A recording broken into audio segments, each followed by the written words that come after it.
भुवनेश्वरी माँ की वांग्मयी प्रतिमूर्ति श्रीमद् देवी भागवत महापुराण 18 पुराणों में सर्वोपरि पवित्रतम ग्रंथ। समस्त स्थान देव ग्राम देव इष्ट कुलिष्ट देवों के चरणारविंदों में नमन। मंडपस्थ समस्त आवाहित प्रतिष्ठित पूजित देव वर्ग ऋषि वर्ग एवं पितृवर्ग आचार्य महोदय सहित समस्त विप्रबंधु संगीताचार्य सहित समस्त संगीतज्ञ महानुभाव एवं मां भगवती ज्वाला मैया लाना रावना मंदिर कमेटी के समस्त सदस्य वृंदों को भी बहुत बहुत साधुवाद। एवं कथा श्रवण करने के लिए समुपस्थित समस्त भक्त वृंद, कथानुरागी, कथा प्रेमी, जिसमें सर्वप्रथम मेरी वात्सल्यमयी करुणामयी कृपामयी मातृशक्ति, मेरी यौवन बहनें, मेरे भाई बंधु बुजुर्ग और प्यारे बच्चों, आप सभी का व्यास मंच की ओर से हार्दिक अभिनंदन। आप सभी के चरणारविंदों में इस दास का शत शत नमन और आप सभी को इस दास की ओर से राधे राधे।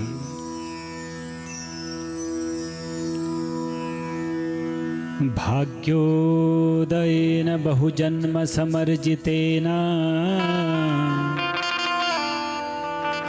सत्संगमं च लभते पुरुषो यदा वै।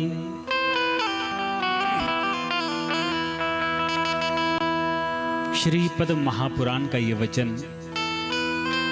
भाग्योदयेन बहुजन्म समर्जितेन, एक जन्म की बात नहीं, अनंत अनंत जन्म हमारे आपके आज तक हो चुके हैं और उन अनंत जन्मों में हमने थोड़ा थोड़ा सत्कर्म किया होगा। उन समस्त सत्कर्मों का जब पुण्य उदय होता है तब जाकर के ऐसे सुअवसर प्राप्त हो पाते, तभी सत्संग के सुअवसर प्राप्त हो पाते।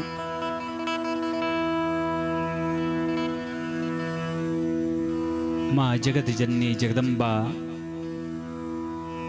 माँ ज्वाला माता की असीम कृपा है, महती कृपा है, जो हमें ऐसा सत्संग करने का सुअवसर प्राप्त हो पाया है।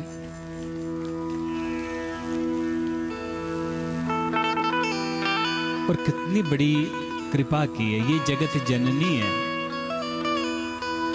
हम आप सभी की माँ तो है और वो कितनी कृपा करती है। आप देख लीजिए, इस समय बिल्कुल माता ने अपनी गोदी में बिठा करके हमको कथा सुनने सुनाने का अवसर प्रदान किया। और ऐसा परम पवित्र स्थान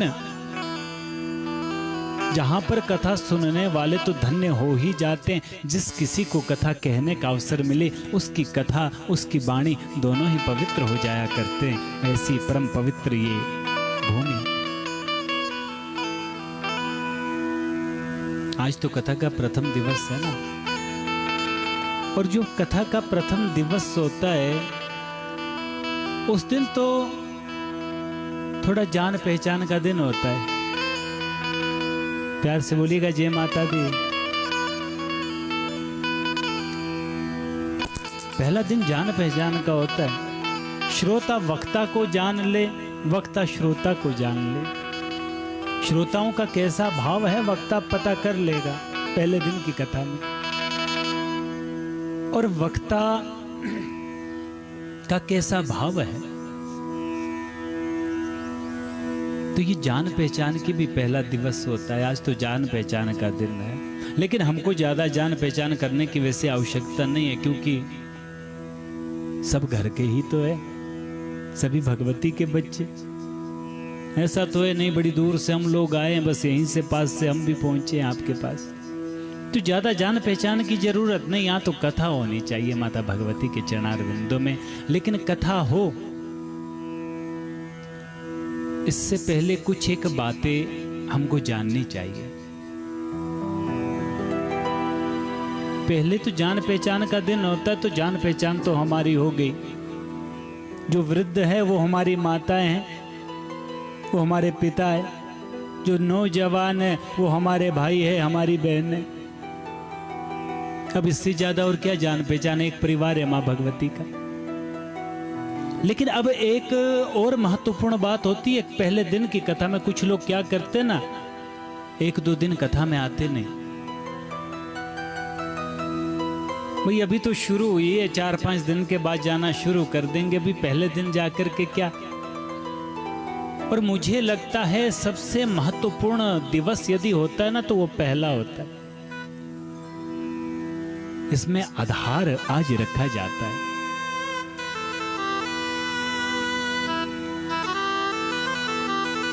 जब मकान बनाया जाता है ना तो सबसे पहले क्या देखा जाता है, नींव देखी जाती है महाराज जी, नींव कैसी है।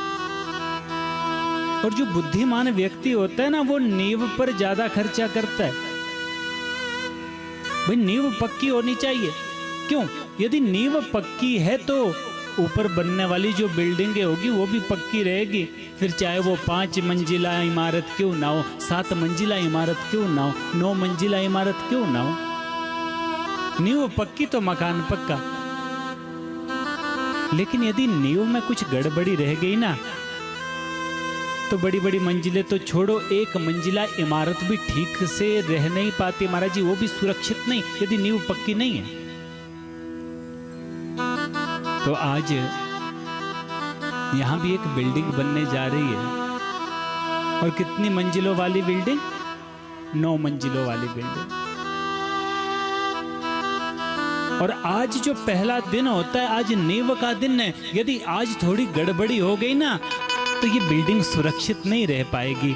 आपको जो अभीष्ट फल मिलना चाहिए कथा श्रवण का वो नहीं मिल सकता। क्यों? यदि आज आपने सुनने में गड़बड़ी कर दी, क्योंकि आज तो आधार रखना पड़ेगा महाराज, आज तो नींव रखनी पड़ेगी कथा।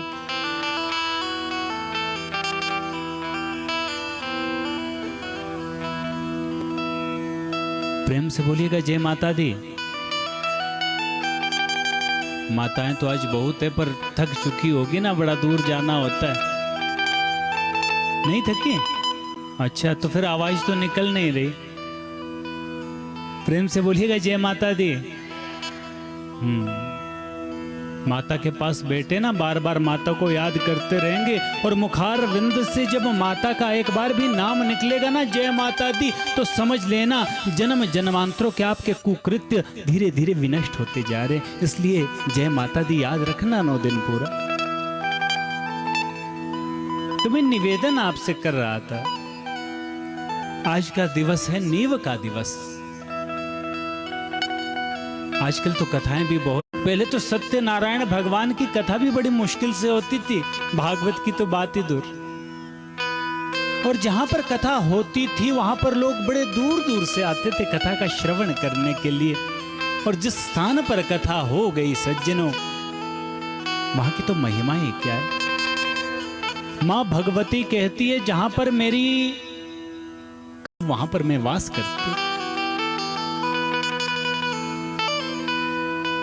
वो स्थान परम पवित्र होता है जहां पर भगवान की मंगलमयी कथाएं गाई जाती हैं, भगवान का जहां पर संकीर्तन किया जाता है। और जहां तक कथा की आवाज जाती है उस क्षेत्र के समस्त जीवों की भी मुक्ति हो जाती है महाराज जी। ऐसी महिमा है, आगे आप सुनेंगे। पहले कथाएं होती थी तो उसके प्रभाव भी हुआ करते थे, लेकिन आज के समय में कथाएं तो खूब हो रही है, लेकिन फिर भी हमारे जीवन में परिवर्तन नहीं आ रहा। पापाचार कुकृत्य उतने बढ़ते जा रहे हैं जितनी कथाएं बढ़ती जा रही है। कथा से जिस अभिष्ट फल की प्राप्ति होनी चाहिए वो नहीं हो पा रही। और जो तो तत्ववेता पुरुष होते हैं ना, उन्होंने तो इस शरीर को भी गुरु बनाया है। दत्तात्रेय जी का नाम सुना है? उन दत्तात्रेय जी महाराज जी के 24 गुरु कर लेते महाराज जी। गुरु के संकेत को समझते नहीं। और जब किसी की ओर हम उंगली उठाते हैं ना तो समझ लेना सज्जनों, ये शरीर हमको ही शिक्षा दे रहा है। हम बोलते ना ये व्यक्ति दुष्ट, ये ऐसा। एक उंगली किसी की ओर उठ रही है तो 3 उंगलियां हमारी ओर उठ रही है। तू अपने आप को देख, तू कैसा। प्यार से बोलिएगा जय माता दी। हाँ, ये शरीर कहता है तू अपने आप को दे, उस पर नजर बाद में जाएगी। लेकिन जो पड़ोसी है, पड़ोसी की थाली में नजर पहले जाती। आदत पड़ी है देखने की दूसरों को। और बात तो छोड़ो, हमने सुना है ना विदेश में जब कभी बिजली जाती है तो विदेश के लोग क्या करते हैं, सीधा फोन लगाते हैं बिजली विभाग को, भाई बिजली क्यों कटी।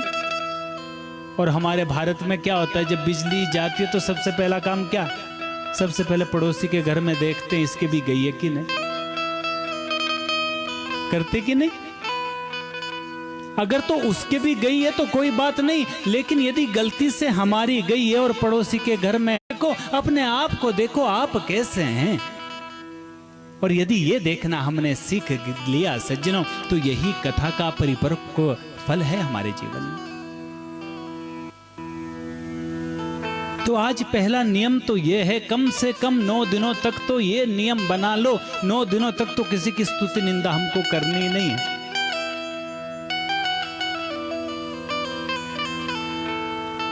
किसी की स्तुति निंदा नहीं करनी। और दूसरी बात, कथा का परिपक्व फल कब मिलेगा हमको, बोले थोड़ी शुद्धि रखनी पड़ेगी महाराज, पवित्रता रखनी पड़ेगी। अब शुद्धि एक तो होती है ना शरीर की शुद्धि, बाहर के शरीर की कैसे शुद्धि होती है, स्नान किया शुद्ध हो गए महाराज जी तो मंदिर में आ गए।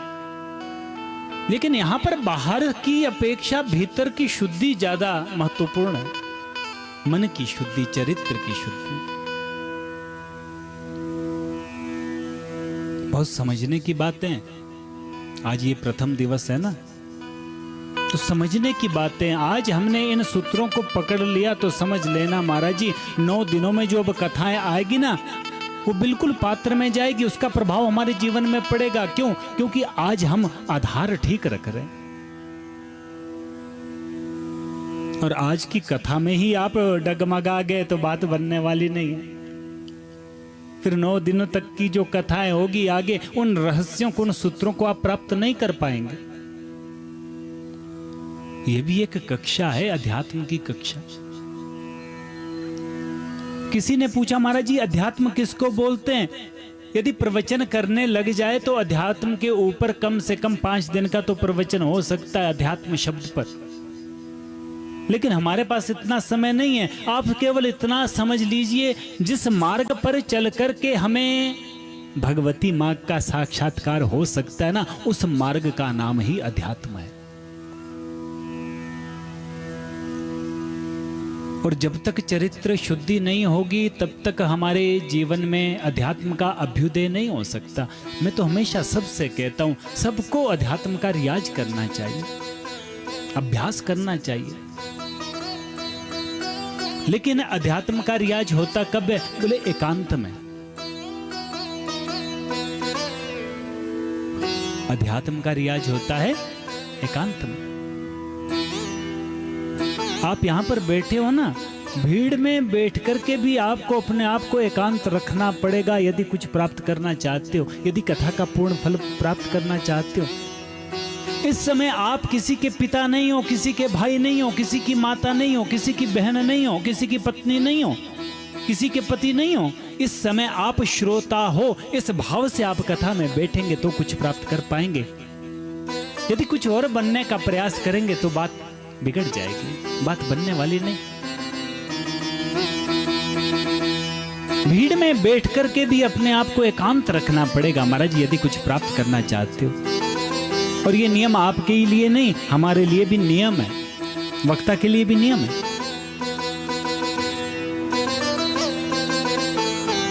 हमको भी वक्ता बन करके रहना पड़ेगा। हमारे लिए यदि फोन आ जाए किसी का और हम फोन देख ले, अरे बड़ा जरूरी फोन है, हम कोई कथा आपको सुना रहे हैं, आपको हम कह दें कि आप हमको 5 मिनट की छुट्टी दे दो, 5 मिनट हमको जरूरी बात करनी है, फोन पर बड़ा जरूरी फोन आ रहा है, और हमने फोन उठा दिया, तो सभी क्या करेंगे? कमेटी वालों को पकड़ेंगे, भाई कैसे वक्ता को बुला दिया आपने, कहने का मतलब मुझे भी वक्ता बनकर के ही रहना पड़ेगा। विषम से विषम परिस्थिति भी यदि आ जाए तो भी वक्ता बनकर के रहना पड़ेगा, तभी आपको कुछ सुना पाऊंगा। तो भीड़ में भी अपने आप को एकांत रखना पड़ेगा बंधु। और सबसे बड़ी विडंबना तो ये, हमारे पास एकांत ही नहीं है। एकांत समझते हैं? एकांत का अर्थ होता है फ्री टाइम, खाली समय, वो हमारे पास नहीं है। यदि करने की बात आए तो करने के लिए तो हम बहुत कुछ कर रहे हैं आज के समय में, लेकिन बिना विचार किए। एक शराबी शराब पीता है, क्यों पीता है ये उसको भी मालूम नहीं है। शरीर भी नष्ट हो रहा है, धन भी नष्ट हो रहा है, घर वाले भी कहते हैं मत पियो, डॉक्टर भी कहते हैं छोड़ दो। धन नष्ट, शरीर नष्ट, समाज में जो मान है, प्रतिष्ठा है, वो भी नष्ट। महंगा भी बहुत है, पीने में भी कड़वा, लेकिन फिर भी पी रहे हैं। यदि एक मिनट भी विचार करे तो तुरंत छोड़ दे, लेकिन विचार के लिए एकांत चाहिए और हमारे पास एकांत नहीं है। क्योंकि जो एकांत का समय है ना, वो हमने मोबाइल फोन को दे रखा, टीवी को दे रखा। फोन का तो ऐसा प्रचलन चल रहा है, पूछो मत। एक जगह हम विवाह में गए थे महाराज जी, और विवाह में हमारे पुराने मित्र मिले, कोई हम 8-10 मित्र मिले, एक कक्ष में बैठे थे। केवल 5 मिनट हमारे सुख दुख चला होगा, भाई सब ठीक है, घर में परिवार में आपके कितने बच्चे हुए, और 5 मिनट के बाद एक एक की ऐसी समाधि लगती गई। मोबाइल फोन में 10 व्यक्ति है महाराज जी, लेकिन सन्नाटा ऐसा, कमरे में कोई किससे बात ही नहीं कर रहा, समाधि लग रही है सभी की। एकांत के बिना विचार नहीं आ सकते, और एकांत का समय हमने मोबाइल फोनों को दे रखा है, टीवी को दे रखा है महाराज। और हम लोगों की तो वृत्ति ऐसी बन चुकी है, जो एकांत का काम होता है ना, हमको तो उसमें भी पब्लिक चाहिए। प्यार से बोलिएगा जय माता दी। हमको तो उसमें भी पब्लिक चाहिए। कोई पूजा करनी होगी ना, तो ऐसा मंदिर ढूंढेंगे जहां पर ज्यादा लोग आते हो, सबको पता चले हम इतने बड़े पुजारी है, इतने बड़े भक्त है, इतने बड़े दानी है। ऐसी मनोवृत्ति हम आपकी बन चुकी है। और आज के समय में विषय को तो हम विस्तृत करना चाह रहे हैं और अध्यात्म को संक्षिप्त करने में लगे हैं महाराज। शादी होती है ना, 3 दिन की शादियां होती है महाराज जी, यदि तो 4-5 दिन शादियां चल पड़े तो क्या मजा है, बड़ा आनंद आता है। ऐसे नाचते हैं पूछो मत। और जब आती है अध्यात्म की बारी, विवाह का जो मूल है, ब्राह्मण लोग जब विवाह करवाते हैं, वेदी पर बैठते हैं, तो यजमानों के पास समय नहीं है। कई लोगों को तो मैंने ऐसा भी कहते हुए सुना है, पंडित जी बस आप आधे घंटे में निपटा दो, दक्षिणा की चिंता नहीं, दक्षिणा चाहे 2 गुना आप ले लो, लेकिन आधे घंटे में। और जो विषय है महाराज जी, जो नृत्य हो रहा है, नाच हो रहा है, वो तो 24 घंटे चल रहा है, उसकी कोई परवाह नहीं। विषय को हम विस्तृत करने में लगे। पहले कथा 8 घंटे की होती थी। कितने घंटे की? 8 घंटे की। फिर धीरे धीरे थोड़ा कम कर दिया, फिर 6 घंटे की होने लग गई। 6 घंटे से फिर 4 घंटे पर कथा आ गई, 4 घंटे से अब 3 घंटे में कथा आ चुकी है। और 3 घंटे में भी कम से कम 6 तो हमको भजन कीर्तन बीच में चाहिए, नृत्य भी होना चाहिए, एंटरटेनमेंट भी पूरा होना चाहिए। अब जो कथा का सार है वो तो समाप्त हो गया। आजकल तो कथाएं नहीं रह गई महाराज जी। आजकल तो पता नहीं चलता कि पंडाल में कथा हो रही है या फिर विवाह हो रहा है। ऐसा डिस्को हो रहा है कथाओं में, पूछो। हमारा जो सनातनी परंपरा है वो नष्ट भ्रष्ट होती जा रही है, और इसके मुख्य कारण हम और आप है।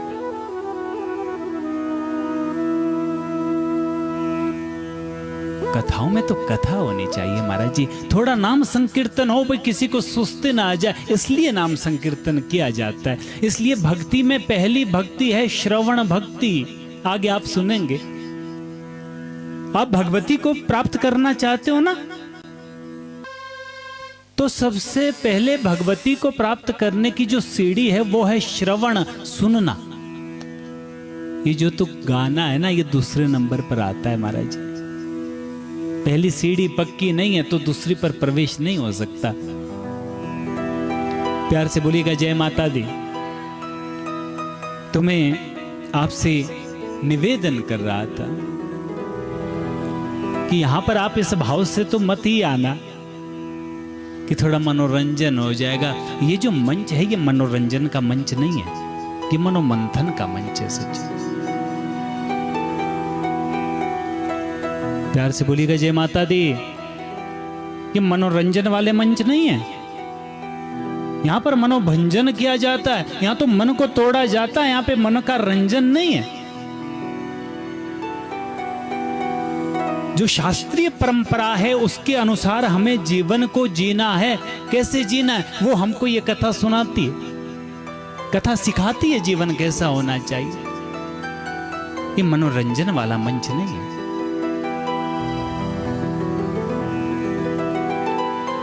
और सज्जनों, चरित्र शुद्धि की बात हुई तो सबसे पहले तो हमको ये देखना पड़ेगा कथा में कि हमारा चरित्र कैसा है। यदि चरित्र में थोड़ी गड़बड़ी है ना तो एक कथा नहीं 100 कथा सुन लेना।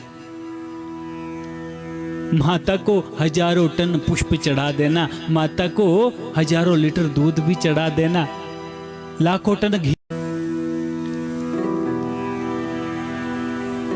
अरे कितने की पूजा हम करते हैं, ज्यादा से ज्यादा तिलक कर देते, भगवती को चावल चढ़ा देते, थोड़े फूल चढ़ा देते, यही तो हमारी पूजा है। इतनी पूजा है ना, गंध अक्षत धूप दीप नैवेद्य। लेकिन रावण जब भी महादेव का दर्शन करता एक नई स्तुति का निर्माण करता, और स्तुति भी कैसी? जटाकटा हसंभ्रमं रंडिनीं पनिर्जरे विलोल विचिवल्लरी विराजमान मूर्धनि धगत धगत धगत ज्वललाट पट्ट भावगे किशोर चंद्रशेखरे रति प्रतिक्षणम ममा। भगवान शंकर भी अपने आसन से कूद जाते। भाई क्या स्तुति करी है। तो कहने का भाव रावण के जीवन में भी पूजा कम नहीं थी। और यदि राम और रावण की आपस में तुलना की जाए ना तो हर जगह पर बड़ा कौन है? रावण बड़ा है कि राम बड़ा है कि रावण? रावण बड़ा है, माताओं को सब पता है। और ये सही बात भी है, रावण बड़ा है राम जी से। यदि आयु की बात की जाए ना तो आयु में भी रावण राम जी से बड़ा।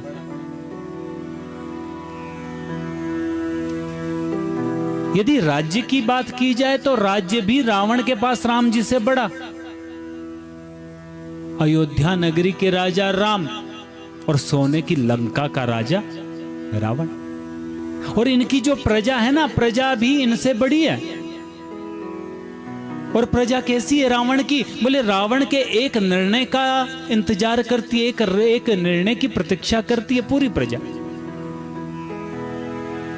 रावण ने जो निर्णय दे दिया ना महाराज जी, वो सही है कि गलत, प्रजा को कोई फर्क नहीं पड़ता। बस रावण ने बोल दिया, महाराज ने बोल दिया, एक निर्णय पर पूरी प्रजा मरने और मारने के लिए तैयार है। ऐसी रावण की प्रजा। और राम की प्रजा कैसी?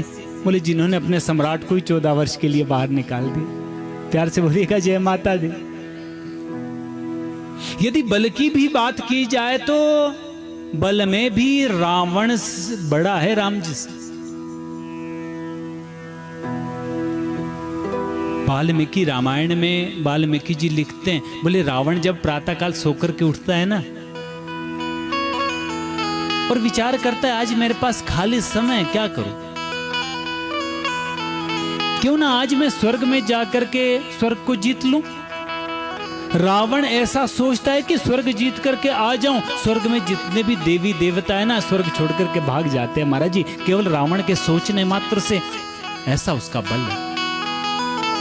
पर यहां मैं आपको रावण की कथा सुनाने तो नहीं आया, लेकिन ये जरूर बताना चाहता हूं कि लाखों वर्ष पहले हुई घटना आज भी गाई जाती है महाराज जी। रावण जो हर प्रकार से राम से बड़ा है, इतना बड़ा रावण जब है तो आज तक किसी ने अपने बेटे का नाम तो रावण रखा नहीं। लेकिन रावण से जो छोटा है कौन? राम। हर चौथे का नाम राम जरूर रखा है। पुराने जो लोग थे ना, उनके नाम आप सुन लेना, चेतराम, हेतराम, राम राम राम साथ में जोड़ करके रखते थे नाम के साथ में। ऐसा क्यों? अरे वो रावण से छोटा था, उसका नाम। बोले हाँ, एक कमी रावण में रही, सब कुछ उसके पास था, हर प्रकार से वो राम जी से बड़ा था, लेकिन उसके जीवन में एक कमी रह गई। वो क्या कमी रही मालूम? रावण के पास चरित्र नहीं है महाराज जी, वो चरित्रहीन है। बस ये एक कमी रह गई, और इस कमी के कारण आज भी रावण दरवाजे के बाहर खड़ा रहता है। राम के आज भी मंदिर होते हैं, राम जी की प्रतिष्ठाएं हो रही है, उनके मंदिर बन रहे हैं, और रावण के पुतले को आज भी जलाया जा रहा है। क्यों? एक कमी के कारण। कमी क्या थी? कि चरित्र शुद्ध नहीं है। चरित्रहीन कौन? रावण। और राम कौन? बोले चरित्रवान। राम के पास बस एक खूबी थी, उनके पास चरित्र था। इसलिए सबसे पहले तो हमको अपना चरित्र देखना पड़ेगा कि हमारा चरित्र कैसा है। चरित्र में यदि गड़बड़ी है तो प्रयास करना पड़ेगा इस चरित्र को ठीक करने का। और कथा सुनने से चरित्र ठीक हो जाएगा ऐसा भी नहीं है। प्यार से बोलिएगा जय माता दी। हाँ,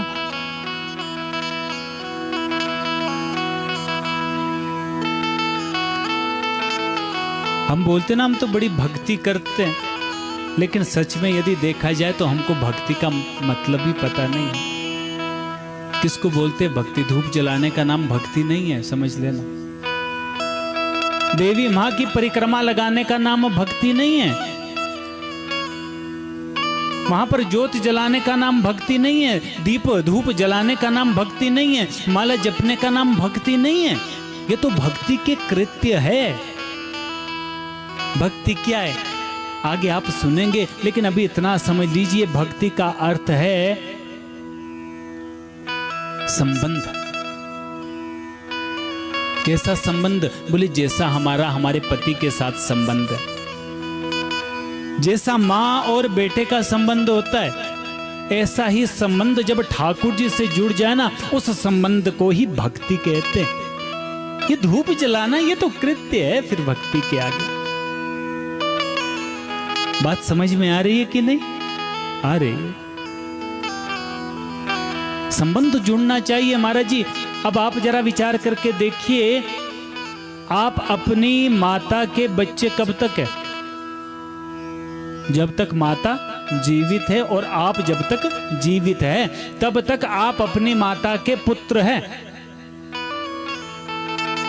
जो हमारे पिता है ना, हम कब तक उनके बेटा? जब तक हमारे पिता जीवित रहेंगे, और जब तक जीवित रहेंगे तब तक वो हमारे पिता ही रहेंगे। ऐसा तो नहीं है कि चलो 5 दिन के लिए आप हमारे पिता।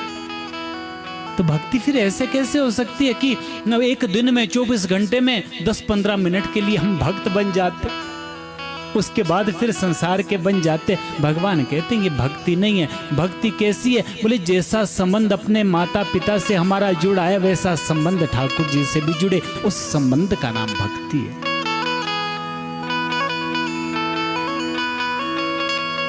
और कथा का श्रवण करके क्या होगा? हमको पता लग जाएगा महाराज जी कि हमारा भाव कैसा है, हमारा चरित्र कैसा है। इसको शुद्ध करने का प्रयास तो स्वयं करना पड़ेगा। कथा क्या होती है मालूम आपको? कथा होती है प्रकाश।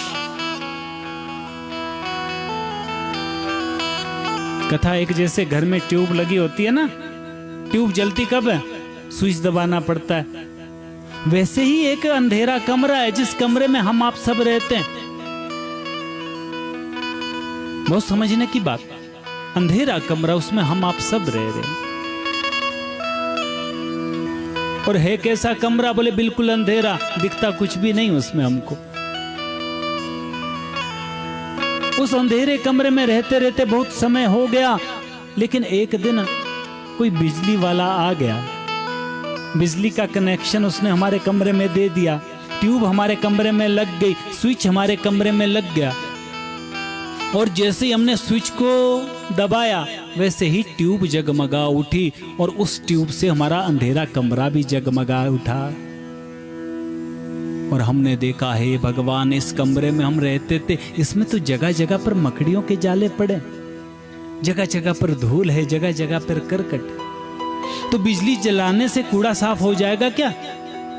हो जाएगा? नहीं हो सकता। क्या करना पड़ेगा साफ करने के लिए? झाड़ू उठाना पड़ेगा, पोछा लगाना पड़ेगा, तब कमरा साफ होगा। लेकिन बिजली से कुछ फायदा तो हुआ ना। क्या फायदा हुआ? अंधेरा कमरा दिखना शुरू हो गया। हमको अभी तक दिखता नहीं था, अब दिखना शुरू हो गया। अरे यहाँ भी गंदगी, यहाँ भी गंदगी, यहाँ भी गंदगी, फिर साफ तो खुद करना पड़ेगा। वैसी कथा भी एक बल्ब है, एक ट्यूब है। सत्संग के माध्यम से जब ये प्रकाश जागृत होता है ना, तो अपने भीतर दिखना हमको शुरू हो जाता है। अरे आज तक हम दूसरों को ही कहते हैं कि ये दुष्ट है, ये कामी है, हमारे भीतर भी तो काम है। जितनी कथा हम आगे सुनेंगे ना भक्तों की, उन भक्तों के जीवन में क्या क्या गुण थे, हमें वो अपने जीवन से जोड़ करके देखना है। यदि हम में भी वैसे गुण है तो बहुत अच्छी बात है। यदि वैसे गुण नहीं है, अवगुण है, तो उसको दूर करने का प्रयास हमको करना पड़ेगा। महाराज जी, कथा सुनने मात्र से अवगुण दूर नहीं होंगे, प्रयास करना पड़ेगा। और ऐसा अवसर यहाँ पर मिला है, माँ भगवती की मंगलमयी कथा होने जा रही है। इससे बढ़कर के सौभाग्य की और कोई भी बात नहीं हो सकती सज्जन। और ये मत सोचना आप कि बड़ी आसानी से आपको कथा मिल गई। भगवान की कथा कभी भी सरलता से नहीं मिल सकती। आप सोच रहे होंगे पंडित जी तो बड़ी बड़ी बातें कर रहे हैं। हमने क्या किया? हमको पता था कथा होने जा रही है ज्वाला माता के प्रांगण में। हम सुबह जल्दी जल्दी उठे, हमने स्नान किया, अपने घर की सारी व्यवस्था करी, चल पड़े, पहुंच गए कथा में। इतनी सरलता से कभी कथा नहीं मिल सकती।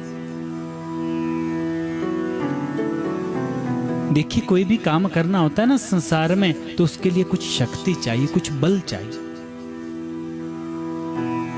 और जितने बल है उनमें सबसे छोटा बल है धन का बल। प्यार से बोलिएगा जय माता दी। कौन सा बल? धन का। आज के समय में यह कहना उचित नहीं है कि धन की कोई महत्व नहीं है, छोड़ दो धन के प्रति। नहीं, आज के समय में धन की भी आवश्यकता है महाराज जी। धन के बिना भी काम नहीं चलता, धन के बिना कोई पूछता ही नहीं, धन चाहिए। आज धन की आवश्यकता है, लेकिन ध्यान देना, धन के साथ साथ धर्म की भी आवश्यकता है। धन भी औषधि है, धर्म भी औषधि है। बस थोड़ा नियंत्रण रखना पड़ता है अपने ऊपर। एक मरीज था, उसको बाजू में बड़ी दर्द लगी। डॉक्टर के पास गया, कहने लगा डॉक्टर साहब मैं तो मर गया, जरा देखो तो सही। डॉक्टर ने कहा क्या हुआ? बोले बड़ा कष्ट हो रहा है, बड़ा दर्द हो रहा है बाजू में। तो डॉक्टर ने चेक किया, 2 दवाइयां दी, एक खाने वाली और दूसरी लगाने वाली। ये 2 दवाइयां दी और कहा 10 दिन के बाद फिर से आ जाना। 10 दिन हुए नहीं थे, 5वें दिन ही चिल्लाते हुए आ गया, डॉक्टर साहब मर गया, डॉक्टर साहब मर गया। डॉक्टर ने कहा क्या हुआ? हाथ देखा, बोले दर्द ठीक नहीं हुई। बोले ठीक कहां से, ये तो बढ़ती जा रही है, बढ़ती जा रही है। डॉक्टर ने जब ठीक से देखा, डॉक्टर ने कहा हे भगवान, ये तो सब उल्टा कर रहा है। जो खाने वाली दवाई थी उसको तो लगा रहा था, जो लगाने वाली थी वो खा रहा था। दर्द तो बड़ा ही बड़ा, 20 बीमारियां और भी आ गई। क्यों? उल्टा कर रहा था ना। उसी प्रकार से धन भी एक दवाई है और धर्म भी एक दवाई है, लेकिन इसमें भी नियंत्रण है। एक दवाई लगाने वाली, एक खाने वाली। ये जो धन है ना, ये धन लगाने वाली दवाई है महाराज जी। सत्कर्मों में लगाओ, दान करो, धर्म करो, और उससे उत्पन्न जो धर्म है वो धर्म खाने वाली दवाई है। लेकिन आज के समय ने सब उल्टा कर दिया। आज हमने धर्म को लगाने वाली दवाई बना दिया और धन को खाने वाली दवाई बना दिया। इसलिए आज सभी दुखी है, सभी कष्ट में। नियंत्रण रखना पड़ेगा। तो सबसे छोटा बल कौन सा? बोलना पड़ेगा माताओं। हाँ, धन का बल। इधर से भी मुझे आवाज आई, मेरे ख्याल से संख्या में हमारे भैया कम जरूर है, लेकिन कथा बड़े ध्यान से सुनते हैं। अब देखिए, मुझे कुछ माता ऐसी दिख रही है ना, आगे जब नियमावलियां बताएंगे तो नियमों में तो मैं सोच ही रहा हूँ, नियम में ही बताऊंगा क्या क्या नियम कथा के, लेकिन सामने देख नहीं पा रहा हूँ। ये जो कैंची मार करके बैठती है ना कुछ एक माताएं, ये गलत है। इसको पता क्या आसन बोलते? इसको दरिद्रासन बोलते हैं। इस आसन में यदि इंद्र भी कथा में बैठेगा या भगवान की पूजा में बैठेगा ना, तो वो भी दरिद्र हो जाएगा महाराज जी, ये पक्की बात है। और दूसरा वीरासन, इन दो आसनों का त्याग बताया गया है कथाओं में, सत्संग में या पूजा में। कई बार होते ना, एक घुटना हम भूमि पर लगा देते, एक घुटना थोड़ा ऊपर रखते हैं। इस आसन का देवी भागवत में लिखा है, ये भी निषेध। और दूसरा, आप थक गए ना तो टांगे थोड़ी अलग अलग आप बेशक रख लीजिए। और हम जो ये कैंची सी बना लेते हैं ना टांगों की, वो गलत है महाराज जी, उसी का नाम दरिद्रासन है। इसका त्याग करना। प्यार से बोलेगा जय माता दी। हाँ, थक गए, थकान हो जाती ना, पर टांगे थोड़ी अलग अलग रख दीजिए, यूं कैंची बना करके नहीं। तो क्या बात चली थी हमारी? धन की बात चली थी ना। अब बोलना पड़ेगा आपको, ये तो ध्यान रखना पड़ेगा, मैं भूल जाता हूं। और आपके विश्वास से यहां पर 9 दिन की मैं कथा बोल रहा हूं, आप याद रखना। सबसे छोटा बल धन का बल। धन से एक बड़ा बल होता है तन का बल, शरीर का बल। ये धन बल से बड़ा बल है शरीर का बल। किसी के पास धन है ना, तो धन के बल पर भी व्यक्ति बड़े बड़े काम कर सकता है। और धन से बड़ा बल है तन का बल, शरीर का बल, है कि नहीं? है ना? कैसे? अब पैसा तो आपके पास इतना है महाराज जी, आपने करोड़ों की गाड़ी ले रखी है, लेकिन शरीर ठीक नहीं है। आप खुद उस गाड़ी में बैठ नहीं सकते, ड्राइव नहीं कर सकते, तो क्या फायदा उस गाड़ी का? बंगला तो आपने 10 मंजिला बना रखा है, लेकिन शरीर में वो शक्ति नहीं, अपने पैरों पर चल करके आप दूसरी तीसरी मंजिल में नहीं जा सकते, तो उस बिल्डिंग का क्या फायदा? धन इतना है कि आपने सोने चांदी की प्लेटें रखी है, लेकिन एक में कैप्सूल रखना पड़ रहा है, एक में टेबलेट रखनी पड़ रही है, तो क्या फायदा उस थाली का? शरीर ठीक रहेगा ना, तो धन का आनंद भी तभी लिया जा सकता है। इसलिए धन बल से बड़ा बल है शरीर का बल। शरीर के बल पर भी व्यक्ति बड़े बड़े काम कर सकता है। और उससे बड़ा भी एक बल है, व्यक्ति कृष्ण से कृष्ण, पतले से पतला व्यक्ति भी एवरेस्ट की चोटी तक पहुंच सकता है। ये मनोबल है। और मनोबल से भी एक बड़ा बल होता है आत्मबल, आत्मा का बल, और उससे भी बढ़ती है महाराज। 10 वर्ष हो चुके हैं, अभी तक कथा नहीं करवा पाया। कम से कम 10 वर्षों में 20 तो कथाओं की डेटें रख दी, लेकिन नहीं हो पाती। कहने का भाव, ये धन बल से ही नहीं हो सकती महाराज।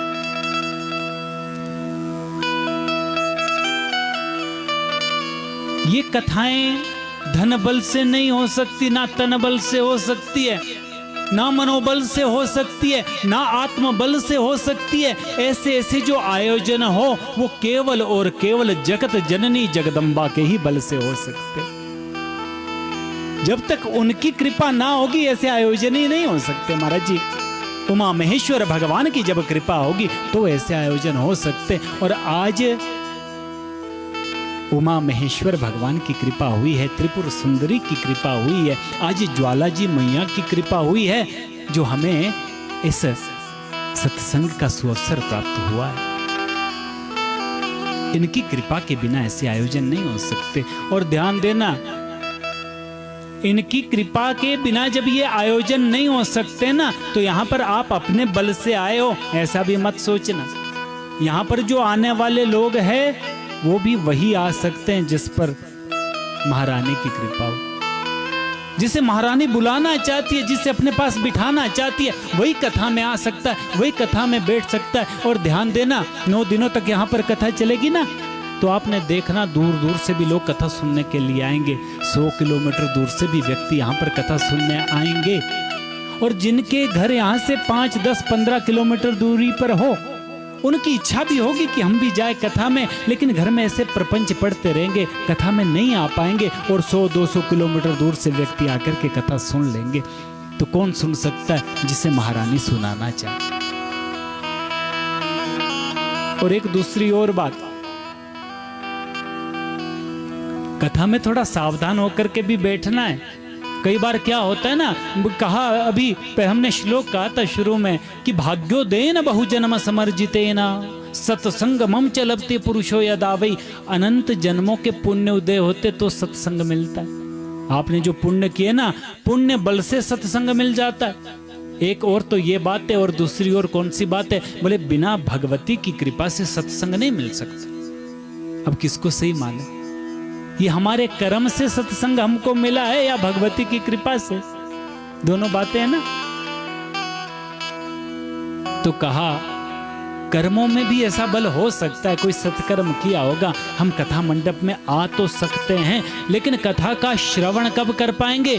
बिना भगवती की कृपा से कथा का श्रवण नहीं हो सकता। कई बार क्या होता है, कई माताएं आती है ना कथाओं में, यहाँ तो कथा चल रही होती है, व्यास जी बेचारे कथा बोलते रहते हैं और पीछे पीछे आपस में चर्चा शुरू हो जाती है माताओं की। क्यों बहन, तेरा बेटा कहाँ है आजकल? अरे वो तो चंडीगढ़ में। क्या कर रहा है? अरे जॉब कर रहा है। अच्छा, मेरी बेटी भी शिमला में। अच्छा, रिश्ता हो गया बेटे का? बोले नहीं नहीं, रिश्ता भी तो नहीं हुआ। अरे मेरी बेटी का भी नहीं हुआ। यदि ऐसा करे, हम आपस में मित्र तो है ही है, सहेलियां तो है ही है, यदि रिश्तेदारी आपस में हो जाए, यदि रिश्ता हो जाए मेरी बेटी और तुम्हारे बेटे का, तो अरे बहन ये तो बड़ी अच्छी बात है। 3 घंटे निकल गए कथा के, महाराज जी पीछे रिश्ता पक्का हो गया बेटा बेटी का। ऐसा भी होता है बहुत जगह पे, वहां पर रिश्ता पक्का, और जैसे कथा पूर्ण हुई घर चली गई। घर में पूछा कहाँ थे? बोले हम तो कथा में थे। कहाँ थी कथा? अरे ज्वाला माई के यहाँ हो रही है ना कथा, मंदिर कमेटी वाले सब मिलकर के, इलाका वासी सभी सहयोग कर रहे हैं, कथा हो रही है। अच्छा, कौन सी कथा? बोले देवी भागवत की। अच्छा, तो आज कथा में क्या सुना? भाई देखो कथा तो बड़ी अच्छी थी, अच्छी तो थी, पर सुना क्या? बोले वो तो याद नहीं है। याद कहां से रहना महाराज जी, वहां तो रिश्ते की बातें चली हुई थी। तो कथा में आप पहुंच गए, ये आपका पुण्यों का बल है, लेकिन कथा में आकर के आप कथा कब सुन पाओगे? जब इस महामाया की कृपा आप पर होगी। महाराज जी, इनकी कृपा के बिना कथा सुनना भी हमारे सामर्थ्य की बात नहीं है। कथा बोलने वाली भी भगवती है, कथा सुनने वाली भी भगवती है। जिस पर ये कृपा करे वही कथा बोल सकता है, जिस पर ये कृपा करे वही कथा श्रवण कर सकता है। तो आज महारानी की बड़ी कृपा हुई है, असीम कृपा हुई है, हमें ये सत्संग करने का सुअवसर प्राप्त हो पाया है। और अब प्रयास कीजिएगा कि हम सत्संग में तो हम आ गए, लेकिन भगवती हमारे शीश पर आप अपना वरद हस्त रखना। जब वरद हस्त आप हमारे शीश पर रखेंगी तो हमारे सारे बिगड़े कार्य भी बन जाएंगे। ये जो जगत जननी है ना, ये बिगड़े कार्यों को बनाने वाली होती है। हमारे भी तो बिगड़े हुए काम है, जन्म जन्मांतरों के बिगड़े हुए काम है। एक भक्त ने बड़ी सुंदर बात मां भगवती से कही, तो आइए 2 मिनट के लिए हम भी माता से प्रार्थना करें।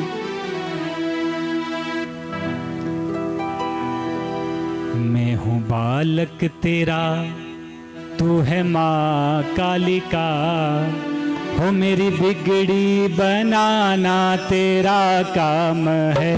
मैं हूँ बालक तेरा, तू है माँ कालिका, मेरी बिगड़ी बनाना तेरा काम है। तेरा काम है माँ, तेरा काम है, तेरा काम है माँ, तेरा काम है। तेरा काम है माँ, तेरा काम है, तेरा काम है माँ, तेरा काम है। मेरी बिगड़ी बनाना तेरा काम है, मेरी बिगड़ी बना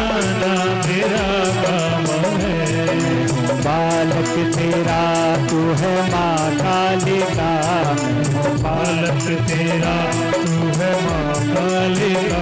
मेरी बिगड़ी बनाना तेरा काम है, मेरी बिगड़ी बनाना तेरा काम है। बोलिए जगदम्बा महामाया की।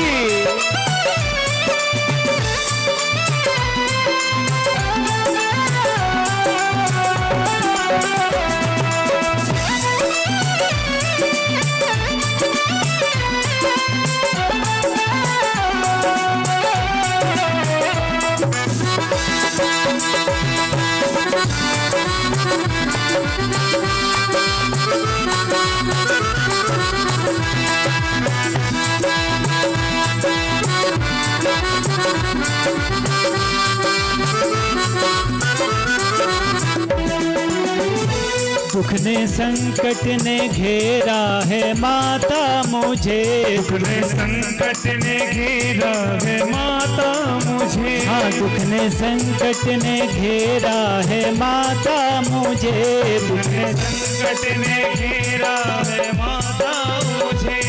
आसरा एक तेरा है माता मुझे, आसरा एक तेरा है माता मुझे। ओ मेरी बिगड़ी बनाना तेरा काम है, मेरी बिगड़ी बनाना तेरा काम है। मैं हूँ बालक तेरा तू है माँ कालिका, मैं हूँ बालक तेरा तू है माँ कालिका। ओ मेरी बिगड़ी बनाना तेरा काम है, मेरी बिगड़ी बनाना तेरा काम है। ओ मेरी बिगड़ी बनाना तेरा काम है, मेरी बिगड़ी बनाना तेरा काम है। बोलिए शंकर भगवान की।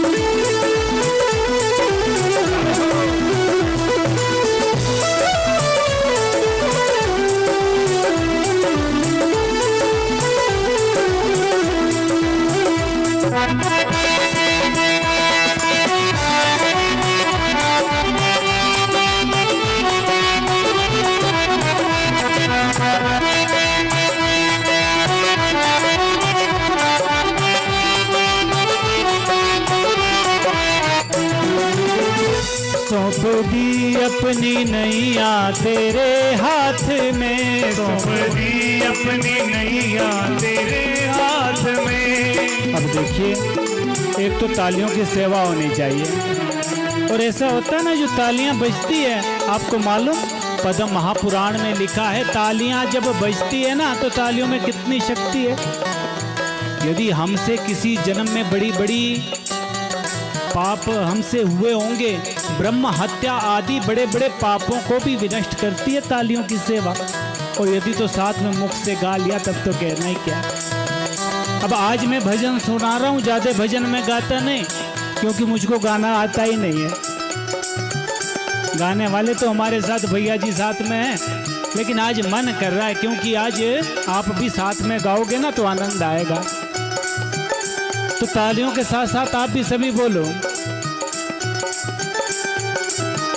सौंप दी अपनी नैया तेरे हाथ में, सौंप दी अपनी नैया तेरे हाथ में। हो सौंप दी अपनी नैया तेरे हाथ में, सौंप दी अपनी नैया तेरे हाथ में। हो मेरी लाज भी है माँ तेरे हाथ में, मेरी लाज भी है माँ तेरे हाथ में। हो इसे पार लगाना तेरा काम है, इसे पार लगाना तेरा काम है। मैं हूँ बालक तेरा तू है माँ कालिका, मैं हूँ बालक तेरा तू है माँ कालिका। हो मेरी बिगड़ी बनाना तेरा काम है, मेरी बिगड़ी बनाना तेरा काम है। हो मेरी बिगड़ी बनाना तेरा काम है, मेरी बिगड़ी बनाना तेरा काम है।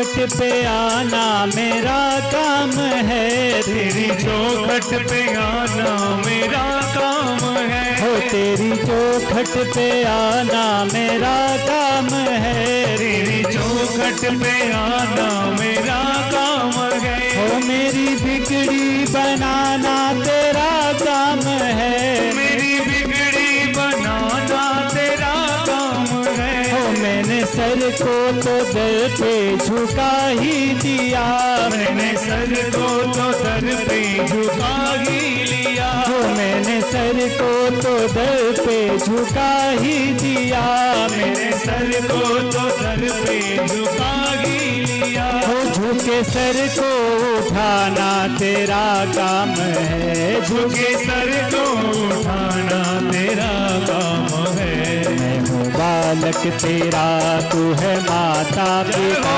मैं हूँ बालक तेरा तू है माँ कालिका, मेरी बिगड़ी बनाना तेरा काम है, मेरी बिगड़ी बनाना तेरा काम है, तेरा काम है माँ तेरा काम है, तेरा काम है माँ तेरा काम है, तेरा काम है माँ तेरा काम है, तेरा काम है माँ तेरा काम है, हो मेरी बिगड़ी बनाना तेरा काम है, मेरी बिगड़ी बनाना तेरा काम है, मैं हूँ बालक तेरा तू है माँ कालिका, मेरी बिगड़ी बनाना तेरा काम है, बालक तेरा तू है माँ कालिका, तेरी बिगड़ी बनाना तेरा काम है, हो मेरी बिगड़ी बनाना तेरा काम है, मेरी बिगड़ी बनाना तेरा काम है, मेरी बिगड़ी बनाना तेरा काम है, मेरी बिगड़ी बनाना तेरा काम है, मेरी बिगड़ी बनाना बोलिए जगदम्बा महामाया की, सच्चिया जोता वाली माता तेरी सदा ही जय। और सज्जनों,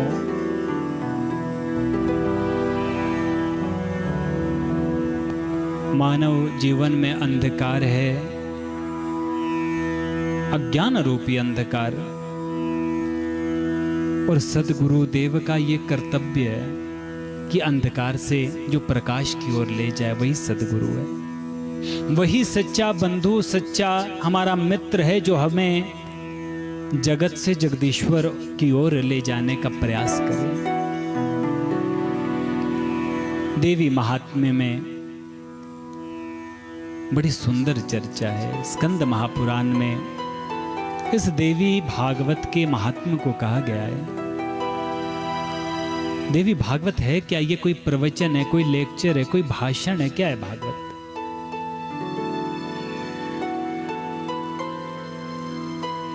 और श्रीमद देवी भागवत का अर्थ है क्या? श्री श्री समझ लीजिए साक्षात जगत जननी जगदम्बा त्रिपुर सुंदरी, यही श्री है। श्री का मद ही श्रीमद देवी भागवत है। उन श्री का मद, श्री जी भी कभी कभी मद में भर जाती है। जगदम्बा महामाया, आगे आप कथा में सुनेंगे जगदम्बा महामाया में और कृष्ण में भी कोई अंतर नहीं है, एक ही तत्व है सज्जन। आगे कथा में आएगा। और ये श्री जी ये स्वयं राधा रानी ही है।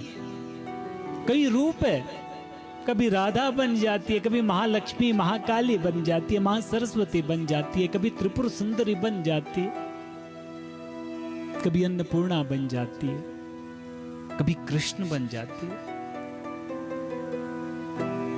और ये कृष्ण भी कभी काले भी बन जाते हैं, आगे कथा में आप सुनेंगे। तो गोविंद